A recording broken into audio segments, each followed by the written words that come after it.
ঈদুল আজহার শুভেচ্ছা, ঈদ মোবারক। প্রিয় দেবীগঞ্জবাসী, ঈদকে কেন্দ্র করে আমরা নিরাপত্তা ব্যবস্থা জোরদার করেছি। ঈদের পূর্ববর্তী, ঈদের দিন এবং ঈদের পরবর্তী।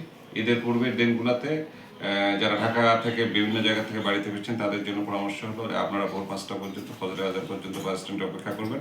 আমাদের পুলিশ থাকবে। অপরিচিত লোকের দেওয়া কিছু খাবেন না, অপরিচিত লোকের সঙ্গে এককভাবে যাত্রী হবেন না। ঈদের দিন গত রমজান ঈদের ডিজে পার্টি এবং অনিয়ন্ত্রিত বাইকারদের ব্যাপারে কঠোর অবস্থানে থাকবে। বাইক এবং ডিজে পার্টির সরঞ্জাম জব্দ করে রাখা হবে, কোনো রকম ছাড় দেওয়া হবে না। ঈদের পরবর্তী দিনগুলোতে বিশেষ করে চুরি এবং অজ্ঞান পার্টির তৎপরতা বেড়ে যেতে পারে।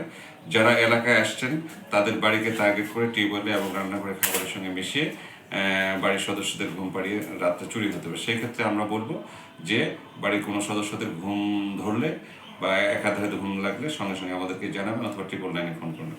এলাকায় যারা অপরাধী আছে, পূর্বে অপরাধের সঙ্গে জড়িত, তাদের ব্যাপারে কঠোর অবস্থানে খোঁজখবর নেওয়া হচ্ছে।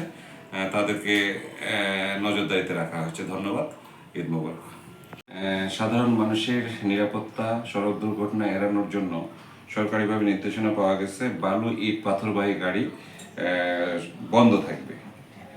বিষয়টি নিয়ে আমরা শ্রমিক পরিবহন বালু শ্রমিকের সঙ্গে ইতিমধ্যে কথা বলা শুরু করছি। ঈদের জন্য এটা চলাচল না করে এই বিষয়ে সবাইকে সতর্ক করব। ঈদের আগের দিন, ঈদের দিন এবং ঈদের পরের দিন যেন এই বালুবাহী এবং ইটবাহী, পাথরবাহী গাড়িগুলো না চলে, বিশেষ করে মহেন্দ্র ট্রাক যেন না চলে। ধন্যবাদ সবাইকে।